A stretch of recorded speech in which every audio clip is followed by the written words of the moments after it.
আসসালামু আলাইকুম ভাই ও বোনেরা। আজকে আলোচনার বিষয় স্বপ্নে যদি কেউ আম দেখতে পায় তাহলে কি হয়। তবে পূর্বের মতো আমরা এখনও বলি যে একই স্বপ্নের ব্যাখ্যা ভিন্ন ভিন্ন হতে পারে, তা আপনার বয়স, পেশা, বিবাহিত নাকি অবিবাহিত, নারী নাকি পুরুষ ও আপনার বর্তমান পরিস্থিতির উপর নির্ভর করে।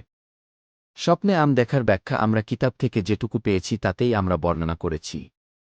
যদি কোনো অবিবাহিত ছেলে স্বপ্নে আম দেখতে পায় তাহলে এটা তার বিয়ের ইঙ্গিত বহন করে, তবে বলে রাখা ভালো যে আমের গুণাগুণ অনুযায়ী তার বিয়ের ব্যাখ্যা মজবুত হবে। আবার একই স্বপ্ন যদি কোনো অবিবাহিত মেয়ে দেখতে পায় তাহলে একই অর্থ বহন করে। স্বাভাবিক অর্থে স্বপ্নে আম দেখা অনেক অনেক ভালো হয়ে থাকে।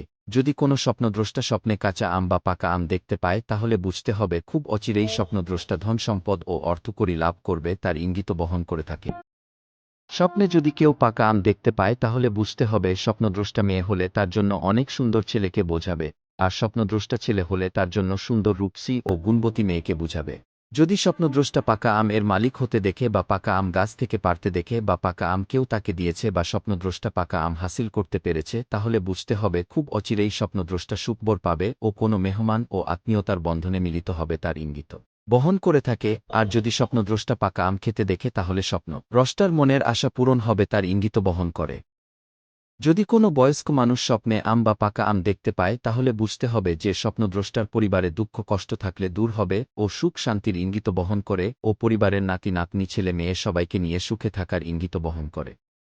যদি কোনো স্বপ্নদ্রষ্টা স্বপ্নে আম কুড়াতে দেখে তাহলে বুঝতে হবে স্বপ্নদ্রষ্টা টাকা পয়সা খুব অচিরেই হাসিল করবে বা প্রাপ্ত হবে, তার ইঙ্গিত বহন করে। যদি কোনো স্বপ্নদ্রষ্টা স্বপ্নে গাছ থেকে আম পাড়তে দেখে তাহলে বুঝতে হবে স্বপ্নদ্রষ্টা খুব অচিরেই কোনো কাজের সাথে জড়িত হবে, ও যদি স্বপ্নদ্রষ্টা গাছ থেকে আম পাড়তে দেখে বা আম হাসিল করেছে বা আমের মালিক হয়েছে তাহলে বুঝতে হবে স্বপ্নদ্রষ্টার যে কোনো কাজে খুব অচিরেই সফলতা পাবে, তার ইঙ্গিত বহন করে। আর যদি স্বপ্নদ্রষ্টা গাছ থেকে আম পাড়তে না পারে তাহলে স্বপ্নদ্রষ্টার যে কোনো কাজে একটু দেরিতে সফলতা পাওয়ার ইঙ্গিত বহন করে। যদি কোনো ছাত্রছাত্রী স্বপ্নে আম গাছ থেকে আম পাড়তে বা আম কুড়াতে দেখে তাহলে বুঝতে হবে ওই ছাত্রছাত্রী পড়ালেখার প্রতি অত্যন্ত মনোযোগী হবে ও পরীক্ষায় ভালো ফলাফল পাওয়ার ইঙ্গিত বহন করে থাকে।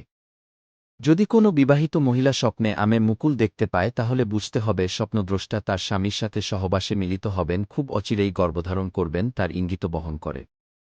যদি কোনো গর্ভবতী মহিলা স্বপ্নে আম পাকা আম দেখতে পায় তাহলে বুঝতে হবে সেই স্বপ্নদ্রষ্টা খুব অচিরেই মা হতে চলেছে, তার পেটে সুন্দর একটি সন্তান আছে, তার ইঙ্গিত বহন করে থাকে। এখানে বলে রাখা ভালো যে আমের গুণাগুণ অনুযায়ী সন্তানের সক্ষমতা পাওয়ার ও সৌন্দর্য লাভের ইঙ্গিত বহন করে থাকে। যদি কেউ স্বপ্নে পচা আম দেখে বা পচা আমের মালিক হতে দেখে তাহলে বুঝতে হবে এটা তেমন ভালো অর্থ বহন করে না। সর্বদিক থেকে এই পচা আমের ব্যাখ্যা এটাই বহন করে যে তার সফলতা পেতে দুঃসাধ্য হয়ে দাঁড়াবে, তার ইঙ্গিত বহন করে। তবে সার্বিক দিক থেকেই আম দেখার ব্যাখ্যা অত্যন্ত ভালো হয়ে থাকে যদি আপনার স্বপ্ন সত্য হয়ে থাকে। যদি কখনো স্বপ্নে পচা আম দেখতে পান বা পচা আমের মালিক হতে দেখেন তাহলে আপনার উত্তম কাজ 2 রাকাত নফল নামাজ পড়ে আল্লাহর কাছে দোয়া করা ও দানস্তকা করা, এতে আল্লাহ তাআলা বিপদ থেকে আপনাকে হেফাজত করবেন ইনশাআল্লাহ।